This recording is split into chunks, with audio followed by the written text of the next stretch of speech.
Andrew, thank you for joining us this evening, and I'm sure you're aware that over the last few months I've been basically interviewing different people regarding how they've been getting on through lockdown, but we've kind of moved on from that and we are covering it slightly, but it's more about helping other people to do the similar things that different people that I'm interviewing are doing. So tell us a little bit about your background pre-property and what you've been doing up till recently when you joined me. Originally I had an electrical contracting firm with my father, and in the background I was always wanted to get involved with property, so I purchased a couple whilst that was going on. I then moved on and set up a gymnasium, which I still own, but really my passion's always been lies with property, and along the way I set up an events company and a couple other bits during, but really my focus over the past 2 years has just been property based only, and I started on a mentorship in December. Cool. So really just been trying to accelerate things, because I've been extremely good in the past at trading cash for cash flow, saving the money it was made in each property and then reinvesting it into another. I've got a mixed bag started with 3 industrial units, a few buy-to-lets. The industrial units were nothing but problematic and still are. We've had issues with planning usage and other things. Then knocked down the offices that I used to have, and we've got planning permission to develop into houses. And I came and met with you prior to the mentorship, and you said there's no money in it, so I've been trying to offload the land with planning ever since, but it's got some tree preservation orders, which are causing some issues for a lot of developers. So you do know you can negotiate the TPOs with the council, you know that, yeah? Yeah, I know. I was hoping that I'm temporarily renting the land out to a civils firm that are doing some roadworks locally, and I was hoping they were going to catch it with one of the excavators and accidentally pull it down, but that's another story. But yes, I have tried all that with the tree preservation order, and the lady on the council has really dug her heels in with it all, and it's just nothing's happening with it, and you don't realise that problems they can actually cause. When you just look at a tree, it's the roots in the ground which the issue is. You just can't put foundations anywhere near them if you're looking at digging out. So anyway, that's one of the things. I'm looking at offloading that land now. And then in March I agreed to buy a large commercial building, which was an auction house. So it was 4 floors, really old listed building, just big open spaces, still rammed with artifacts that they haven't sold and what have you. But I've agreed to, subject to planning, to convert that to 23 units, which I've already got a housing association, which will take it off my hands for 6 years. Contract, no voids, 100% rent. So you don't get quite as high rent as you would normally if you did it, single let, but you do really. If you actually take the real figures, the actual figures over a period, you're probably going to be slightly off on the better. Well, when I did the sums, it is, and it's hassle-free. Once I've done the build, I just have to make sure that the external skin of the building is maintained, and it's a full repair and lease. They do everything else, so it's quite attractive in that sense. So had you ever, prior to joining the mentorship, looked at anything like that before? No, I wouldn't have looked at something that size. I mean, buy-to-lets and few industrial units and I've got some commercial units as well. But no, I'd never have looked at something like that. You're looking for a strategy that gives you high yield, high income, aren't you? Which was kind of part of what we looked at. So just go back and how did that deal come about, and how did we structure the offer? If you can share that with everybody. The deal came about is I've been absolutely hounding agents ever since. Well, I had been last year and built a bit of a rapport with them, but it was struggling to find the right properties which suited. A lot of them were in the really dilapidated industrial buildings, or some of the offices, they wanted quite high rates for them, and this one seemed to fit the bill. Although I know you always say that listed buildings, let's stay away from them, but it's got plenty of windows, so we're not having to break out new windows. It's just large open spaces. There's nothing inside that's worth keeping, so we don't have any of that to worry about. That's the main thing, is that the council have said it's an exterior issue, not an interior issue for the listing. Exactly, and around where it is, there's quite a few vacant buildings, and I think they're quite motivated to do something. And what's going in my favour is that, I say that now, I haven't got the planning consent yet, but we do have comparables with the Housing Association that I'm working with of a very similar building quite close by, and which they have given planning to. So they're quite hard pressed to refuse this one. So, so basically it was on the market for 200,000 or 220. We agreed at 200,000, subject to planning. So we submitted to planning. With this one, we're hoping we couldn't really do any vendor finance or anything like that. So we're hoping to use the planning game, and we've had some agents look at it. It should, with the planning game, value up to about the 250k mark, that then includes the deposit for purchasing it. So apart from the planning fees and the legals, initial purchase of the building, I should be able to get all the deposit money back. Yeah, and then and that's just a structure which we've pre set up anyway. Then the actual development finance, where does that come in?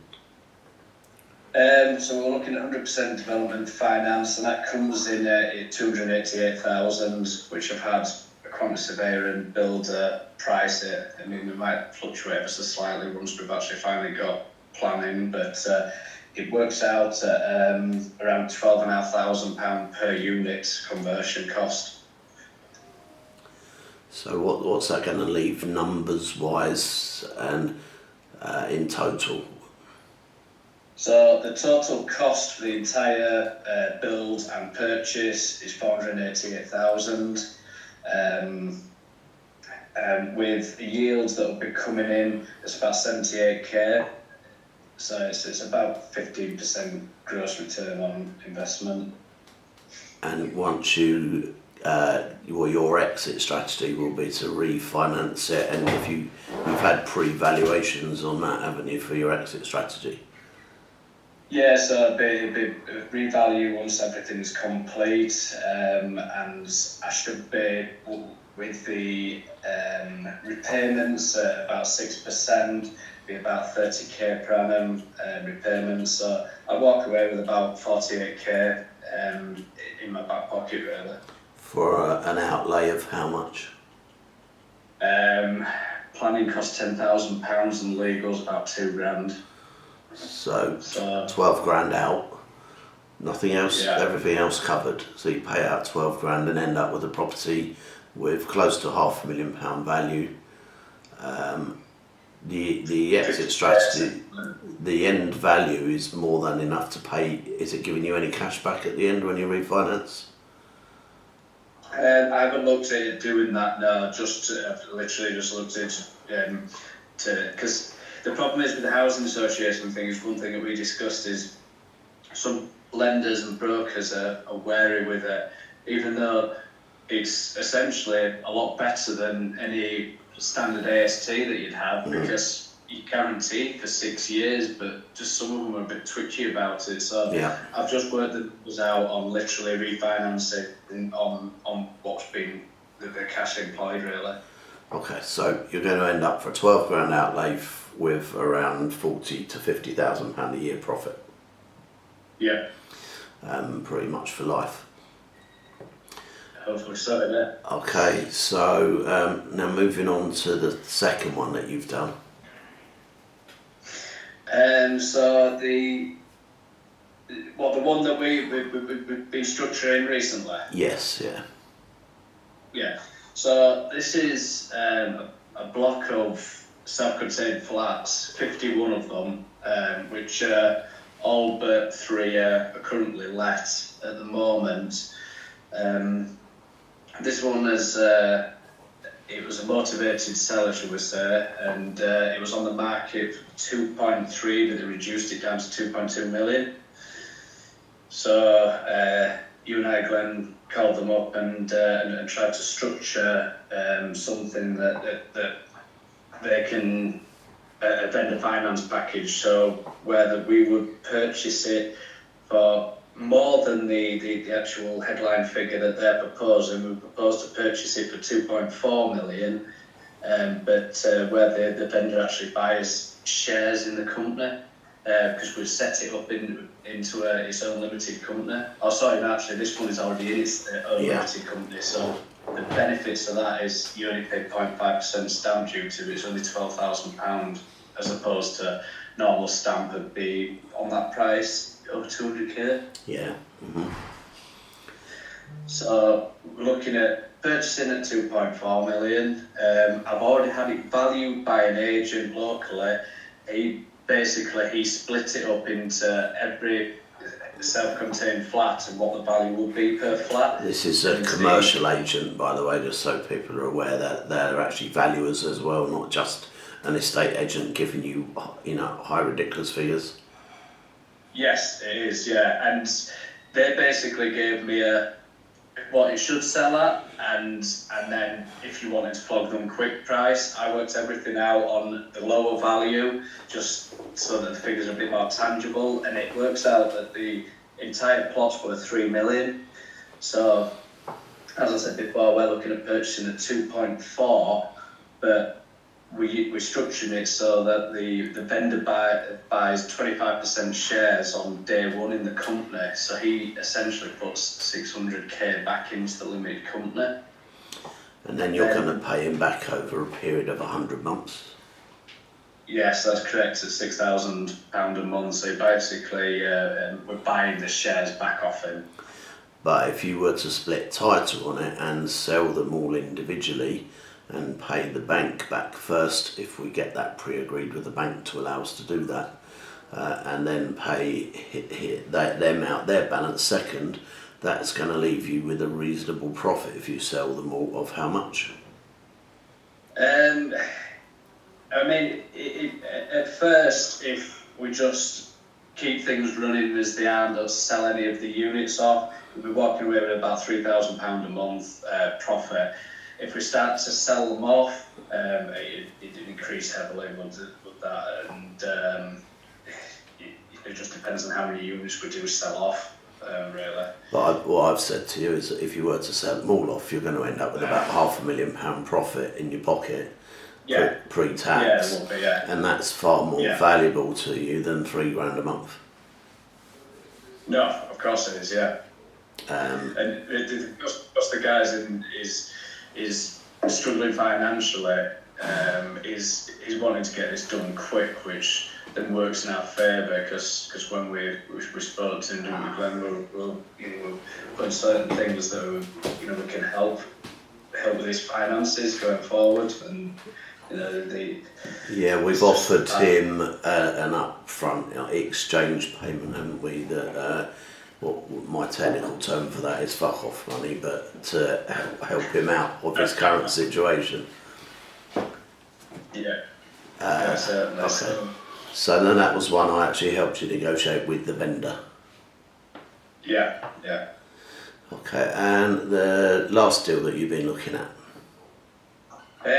So this one is student accommodation. It's the owner has two blocks basically what he's selling, but it's only one that we're talking to him about, which is it's 57 HMO rooms, but it's classed as student accommodation.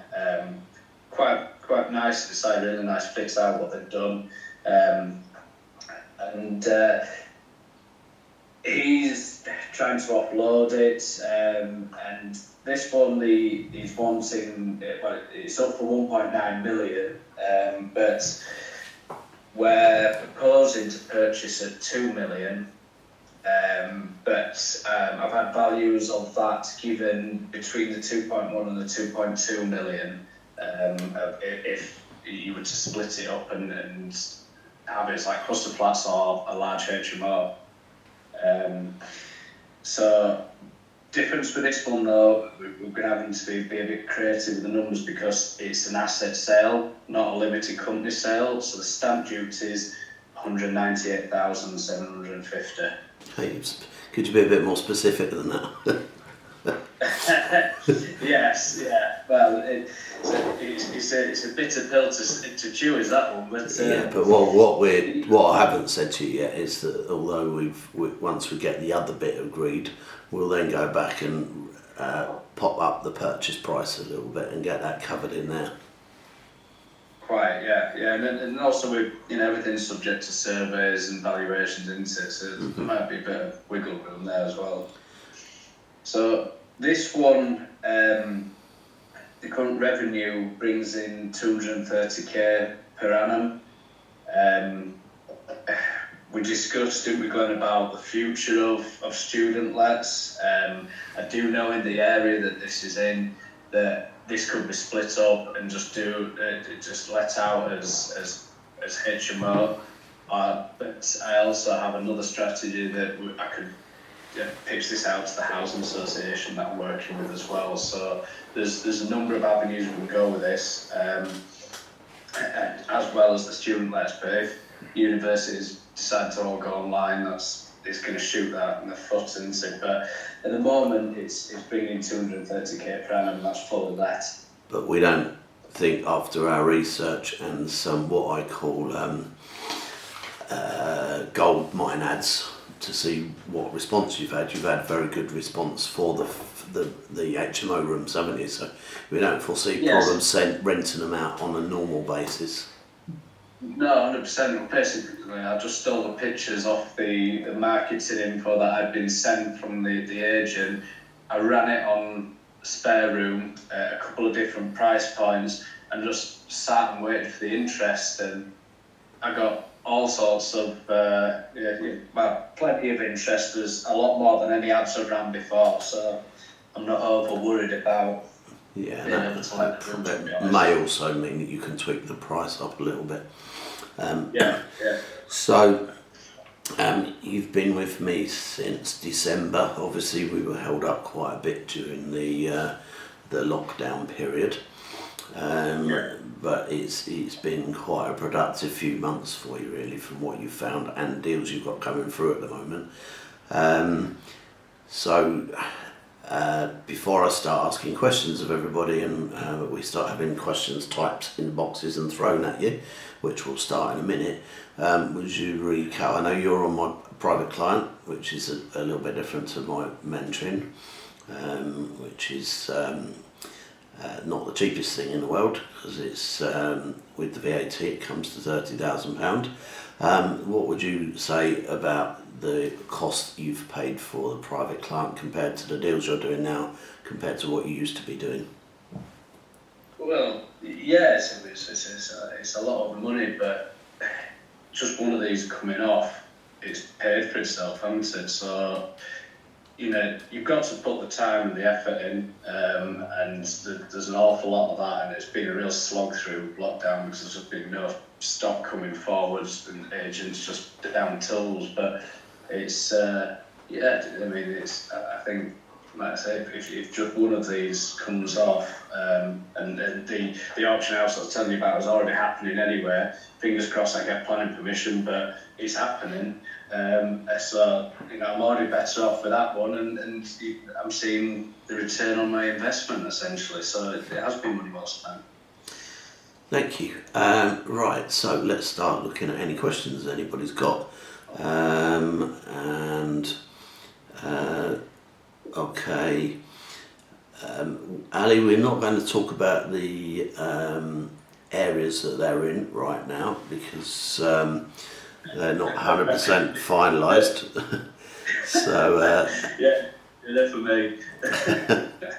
So and Yogan has said how much per unit. We're not sure which one you're referring to, Yogan. So, and each of them's got a different price per unit, but and each one's got a different exit strategy. Like the middle one, I've said to Andrew that I'd much rather end up with £500,000 in the bank than £3,000 a month forever.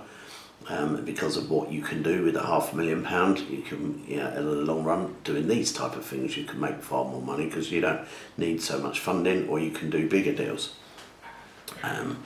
So the middle one is definitely get rid of. I think the end deal is going to give you closing in on £10,000 a month profit when it's all running properly. So that one's worth keeping. And you can't break it up to sell it for more because the size of the rooms I don't think meet minimum size record. And Dave said the conversion cost is very cheap. Where is the property in Poland? Yeah, it is a cheap price, but these aren't plush bit outs. The rock bottom is just bare minimum. Meat fire eggs, meat acoustics, sound insulation, all that, and they're not fancy. It's a housing association, it's not. They're not going to be fancy kitchens, bathrooms, things like that. But it is cheap. It's possible. Okay, Osia said what would make lenders twitchy about the 6-year housing association. Osia, some of them just don't like housing associations. Some of them don't like, like I've had properties where it's normally people that go in them, isn't it? I think they're yeah. Sometimes I've issued people who trash the joint or anything like that. Yeah, I've had a hotel that we rented out for a period of time to the prison services, and it was like a halfway house for people being released.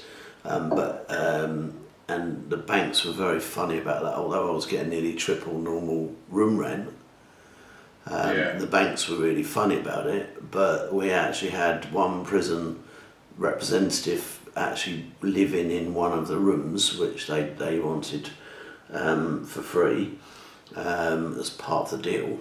But that meant that they were supervised. So we didn't have that many problems with that at all.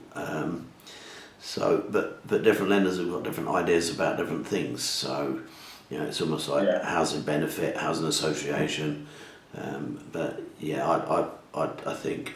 But the main thing is, Oshia, that some lenders will, and that's the thing.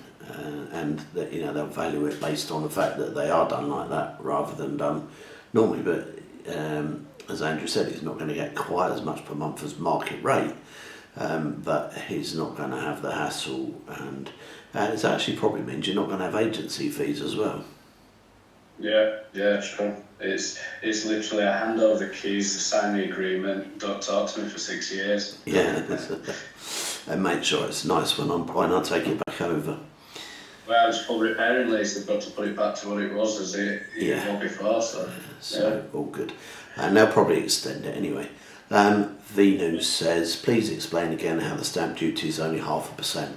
So Venu, if you are buying something, commercial property, any property, and it is owned by a limited company, rather than buying the property, you buy the company. And when you buy the company, you finance the property within the company.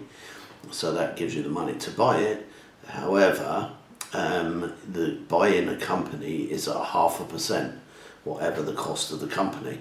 So that means you're only paying 0.5% rather than the normal stamp duty you would pay if you just bought the property. Which unfortunately the second property isn't, because it's in a company that owns other properties as well.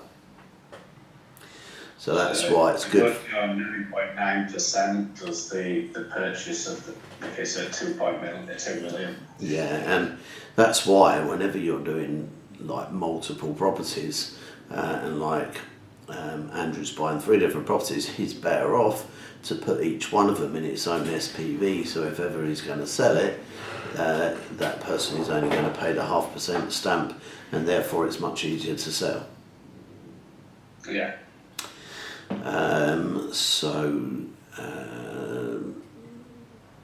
That's also, we had the same question from Trevor. Minaj just said, what would be the tax on a 500 grand profit if you sold them all? Now, here's the thing, Minaj. I kind of get, what's the word, being very polite, a bit cheesed off when people are more worried about the tax they've got to pay than the profit. Because when you make a profit, you pay tax, but who'd like to pay tax on £1 million profit every year? It's first world problems, isn't it? Yeah, I mean, isn't it a great problem to have that you've got a tax bill based on 500 grand profit, and that's only part of it. And like I guarantee, if you were working for a company and paying tax in PAYE, you'll pay far more tax than what Andrew will pay with a decent accountant behind him. Because there'll be all sorts of different things that we can do within the property, and all sorts of different things he can do to get money back, especially as an HMO. There's getting back. Yeah, it's like capital allowances and all sorts of things that we can probably win over, all sorts of stuff. But that's not my department. I've got a specialist accountant. When I say accountant, I mean tax consultant, who, as you heard yesterday, when Mark sold a property and made 100 grand profit, he didn't pay hardly any tax on it at all. So yes, it is important to get it geared up so that you don't have to pay so much tax. But yeah, there are companies around there that have losses but not debts, that you can buy quite cheap, and you could utilise that for the purchase, and you can offset the previous losses as long as it's within a certain time frame. So there's all sorts of ways around it. Not my thing. Let me do the creative property financing and the structures around how Andrew and my clients purchase properties, and let the accountant, tax consultant do their bit about making sure that we don't have to pay too much. But I mean, if you had to pay 100 grand out of the 500 grand in tax, how would that make you feel? Well, I've still got 400 at the end of it. Well, that's exactly it, isn't it? I'll be singing all the way to the bank. So it's, and whilst we're on the conversation, tax in commercial to res is at 5% into VAT, so that makes a big difference to the cost of it all for the work we're doing to the auction house. So it's a different level, really. Do you want to just explain to everyone how that works? Well, you're at a lower rate because it's a commercial to residential, but then there's capital allowances. So you have to have a surveyor survey the property once you've completed it and keep all invoices throughout the project. And there's certain things that capital allowances will essentially, you get cash back or money off your tax bill, if I've got it correctly. And and it makes a massive difference to the cost of the overall project. Yeah. I am in the early stages of that, so I probably haven't explained it properly, but it's something I'm researching at the moment, and I'm going to certainly utilise with the conversion of the auction house. So, next question. Ali says, what's the 51 units of JV with Glenn? What I love about what I do, Ali, is that the mentoring fees for my normal mentoring is a nominal fee. It's eight grand plus VAT. My private client is also, for the amount of time and effort I put into different clients, is a fairly nominal fee. Okay, but I will explain and help Andrew to do everything that he's trying to do, and put the team around the finance people that do the finance. So he's plugged into all of my experts. Okay. Now, Andrew's got a choice of whether he wants to do it on his own or JV with me. Some people get nervous about doing bigger projects, so therefore they JV with me or with some of my other clients. But Andrew's comfortable with this sort of thing. So it's really horses for courses. Now, my mentoring fees are structured to encourage people to join, so that when they do find deals, that's where I make most of my money. So that's not quite working with Andrew because he's doing it all himself, which is fair enough. And it would have been great if Andrew had said, look, I need to JV with you on some of these, Glenn. However, too much tax, Glenn, unfortunately. Sorry, mate. Say that again. Too much tax, unfortunately. Yeah. So there we go. So Minaj says, how did you go about sourcing the three deals? Basically, where did you source them? And this is again. Just got to put time into it. Yeah, this is again. Sorry, go on, go. No, sorry. This is something I've been talking about over the last few days. Very much. Yeah, very much. You're not going to get that great deals from sources. No. You've got to get off your backside and go out there and spend 1 or 2 days a week going around commercial agents, banging on their door, banging on their doors again, banging on their doors again, until when something crops up, they think of you.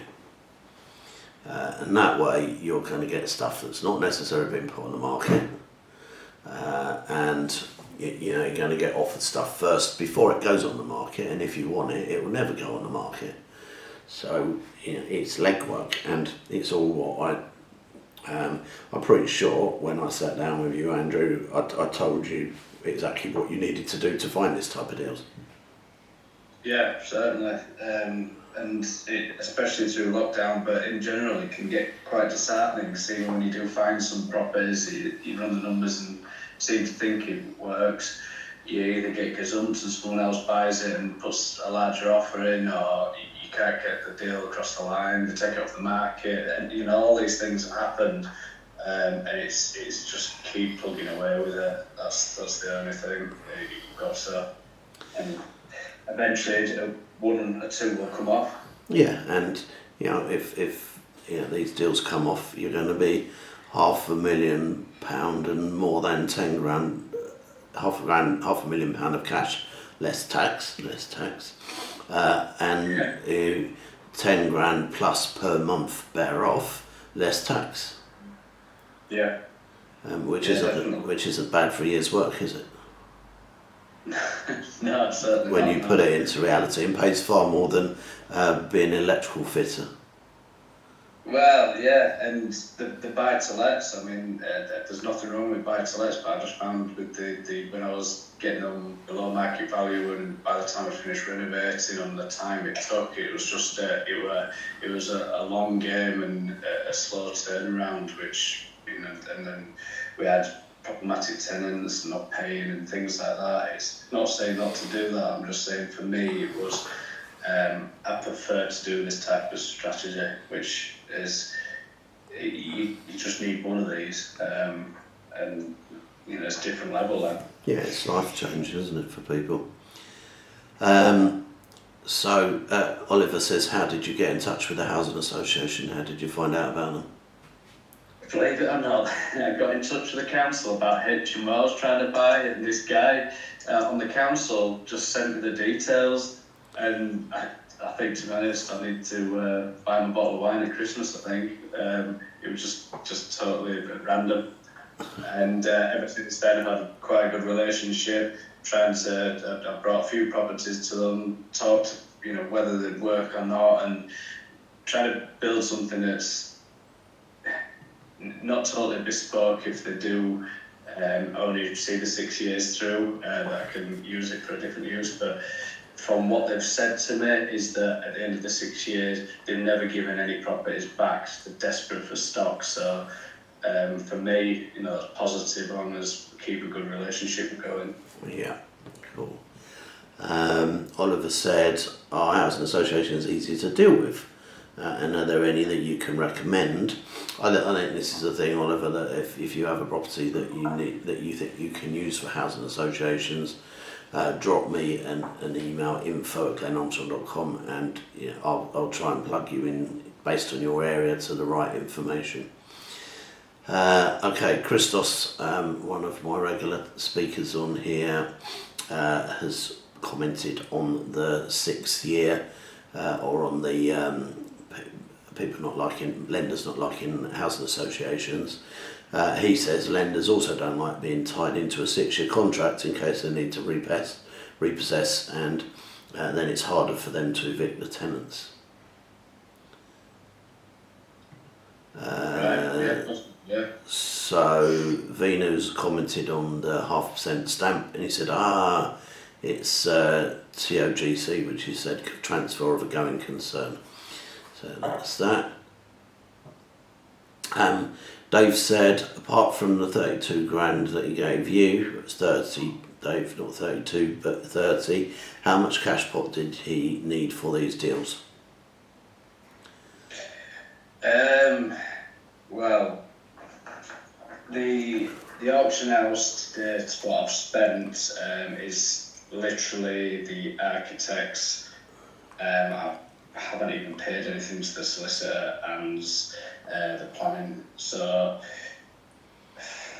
about £12,000 so far.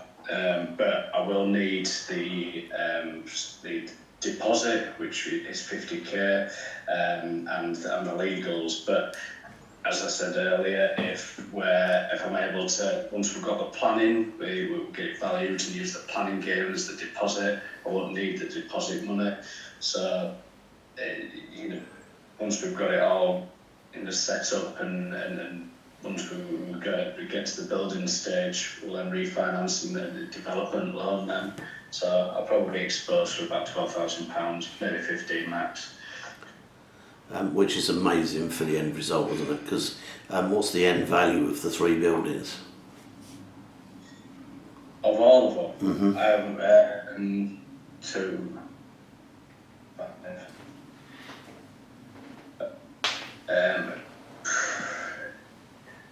We're bordering on 6 million. And how much outlay is it going to be for £6 million worth of properties? I mean, the cost for the other two, it depends. It all depends on how we end up structuring it. But legal fees will be. I bet we've got 10 grand in legal fees for both of them too, and it depends what we're spending in the stamp and anything else. But if we can just do event finance only, that's probably £20,000 in legals, and everything else is covered. So for 20 plus the first one, which was so that's like 35,000. So to end up with £6 million worth of property. That'd be nice. So I mean, that's it. This is financial engineering. This is what we do. This is what we teach. Financial engineering is exactly what we're talking about. Getting extreme leverage, or leverage hacks, if I think is one of the more common modern words to use. Okay, so it's quite amazing what you can do when you get creative, isn't it? Certainly is, yeah. Just with the person. Thank you. So Ali says, doesn't doing such large deals make you nervous? I don't think you really consider them to be large deals, do you? No, because I have some commercial units which were expensive, but that was more. I had the land. We put the properties on there, and it was a commercial decision. It wasn't really to get in. It was a high loan that we got and stuff like that. But it doesn't. Is the answer to the question. I much prefer to doing this than trying to spin around some buy-to-lets, or we're dealing with smaller margins that it would difficult. I find difficult sometimes to make a return on. Whereas, I much prefer to doing stuff like this. Cool. We've still got quite a lot of questions to dive through. So, Murray says, is there any time limit you have to wait between putting a property into an SPV and selling it? So, Murray, you can buy it in an SPV, purchase it in a day and sell it in a day. And if you were to do that, you're probably going to save on any stamp duty that you'd have to pay if you buy and sell something on the same day. And the end users are also paying stamp duty. So, yeah, there's no time limits for putting stuff into an SPV and being able to sell it. If you've got lending limits, if you are actually buying it, then it's probably more about penalties than anything else. Raj says, how's his client getting finances to pay the bridge money JV? The bridge monies are typically paid for out of themselves, because with the right development finance, over the right period of time, they will, if you're going to borrow £1 million, they will lend you the £1 million, but they will take out the year's payments up front. And if there's enough value in it, you'll have enough money to do 100% development finance left. So actually, you don't have to worry about the monthly payments on things like that. So that answers that one. Dominic says, does the commercial to residential project 5% tax include pubs? Pubs to residential is not permitted development, but it is obviously commercial to resi, but it would need planning. Have you done any pubs, Andrew? No, I'm never involved with pubs, no. So the 5% tax he was talking about, can you just explain exactly what that's relevant to? Well, it's just purchasing all your materials, the build cost basically. So I wouldn't want to set this up in a back registered SPV because once this is set up, it's just going to be basically landlord situation with a property as the asset that it rents out. But you can claim that it's just 5% VAT and all building materials and labour throughout the load. So, okay, excuse me. Just bear with me 2 seconds. Can you just sort that out while we're doing it? Yeah, on here you need to do it on my one because that's me. Someone's just put on here. Right, let's unmute it. Right, okay, so your profit is the JV percentage of the profit. No, there's no JV percentage, Raj, and Andrew gets to keep it all himself. He's paid my fee for my help, and that's how he's ended up doing what he's doing. Ali says, what is Andrew's conversion from finding the properties to getting and converting them? So at the moment, planning really. Yeah, and it is subject to planning. So Paul said, did the buyer have to put much of his own money into the deal? We've just gone through the numbers, Paul. So in total, Andrew's looking at putting 30 something grand into all 3 deals worth 6 million. Mick says, can you get 100% development finance to convert commercial to residential? You can, Mick, if you've got enough margin in it. They lend against the end value. So if the end value is sufficient and what you need gives you a nice juicy margin, you will be able to get 100% finance.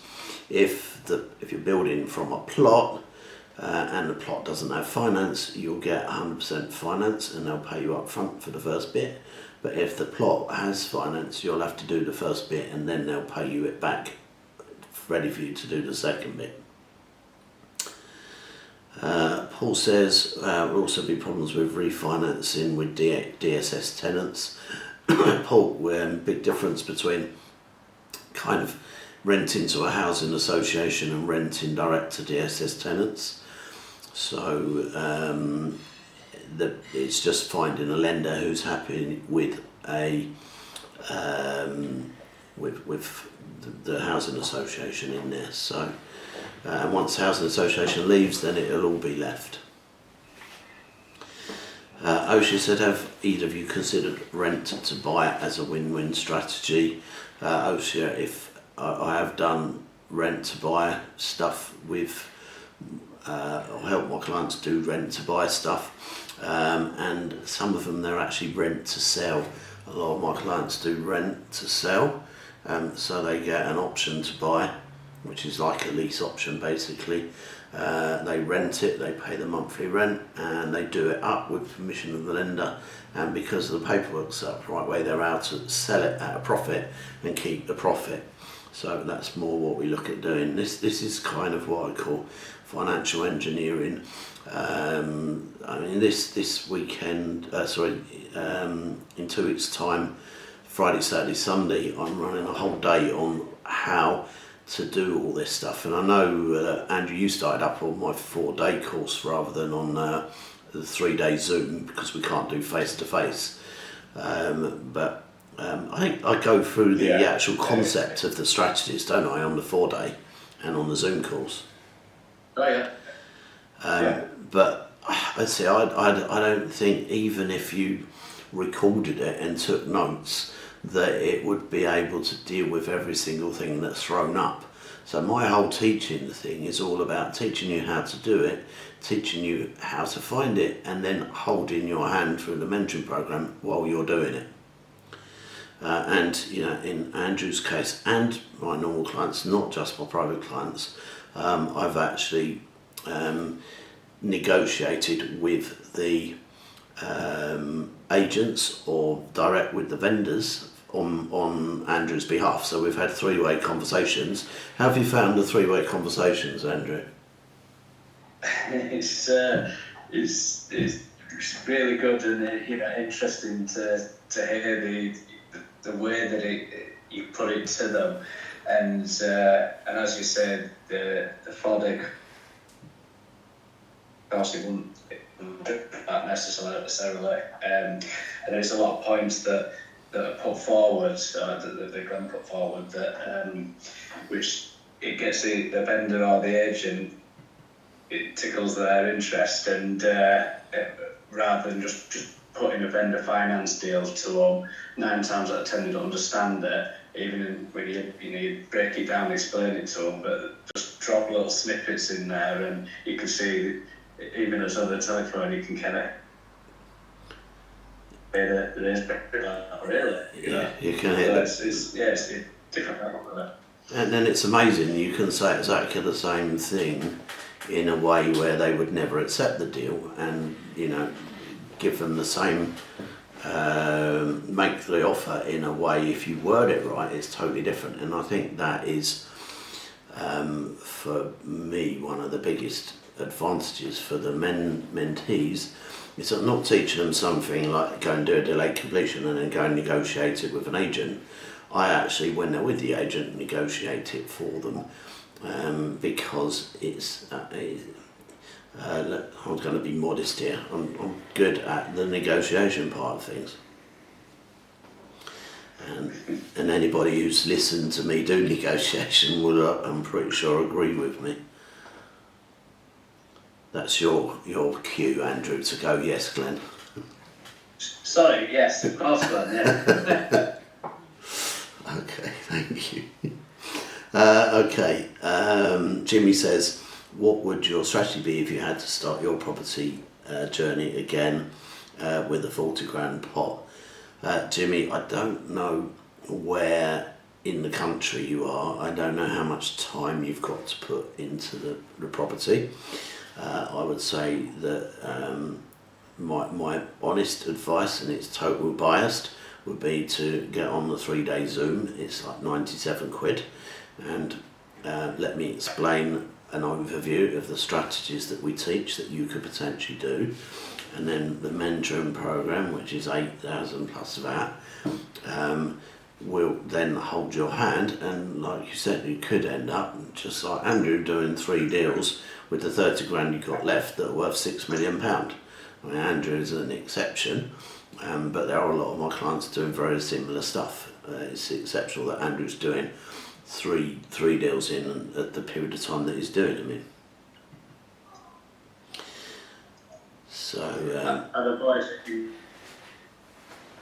industrial unit.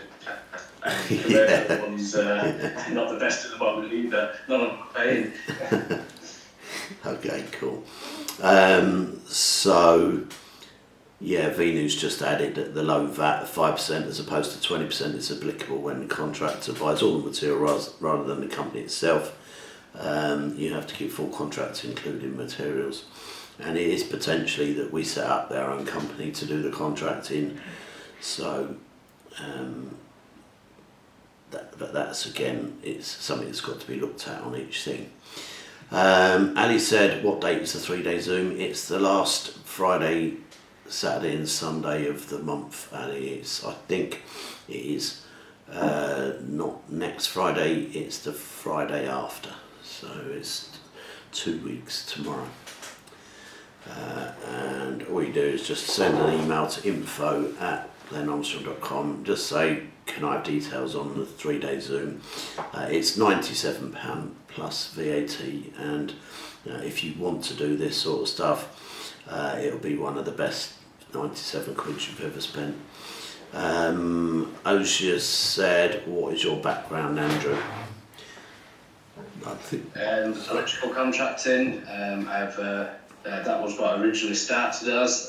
Then I have an events company, a gymnasium, and then property. So, serial entrepreneur. Okay, all right. Well, that's amazing. Thank you very much, Andrew, for joining us this evening and sharing your property journey with everybody. Thank you for having me. And thank you for for doing that for me as well and helping kind of promote what we do.